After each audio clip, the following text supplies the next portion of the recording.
নমস্কার বন্ধুরা। আজ আমি আমার ভগবানের ওপর বিশ্বাসের কথা আপনাদের বলবো। প্রথমত বলি, আমার বাবা একজন ঈশ্বর বিশ্বাসী মানুষ ছিলেন। তিনি সুগারের পেশেন্ট ছিলেন।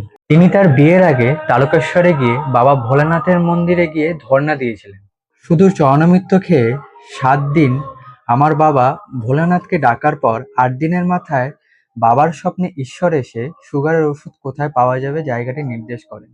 কিন্তু আমার বাবা জায়গাটি চিনত না বলে পান্ডাদের জায়গাটির কথা জিজ্ঞাসা করেন। জায়গাটি জানার পর বাবা যাওয়ার পর দেখলো ঔষধের জায়গাটি আগে থেকে কেউ খুঁড়ে ঔষধটি বার করে নিয়েছে। আমার বাবা একটি ভুল করেছিলেন যে পান্ডাদের আগে থেকে ওষুধের জায়গাটি বলে দিয়েছিলেন। আমি যখন ক্লাস 8-এ পড়ি তখন আমার বাবা গত হন। তখন আমি বারবার ঈশ্বরকে ডাকতাম যে আমাদের সংসার এবার কিভাবে চলবে, কারণ আমাদের সেরকম আর্থিক অবস্থা ভালো ছিল না। তখন আমার মা একটি কাজে যুক্ত হলেন, কিন্তু আমার মা যেই টাকা উপার্জন করতেন সেই টাকায় আমাদের সংসার চলতো না।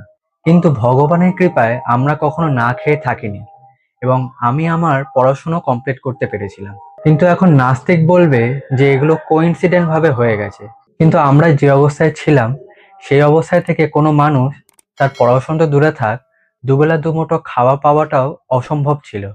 স্বামী বিবেকানন্দ প্রথমে ভগবানকে বিশ্বাস করতেন না। তিনি রামকৃষ্ণদেবকে বললেন, আমি ভগবানের ওপর বিশ্বাস করব কি?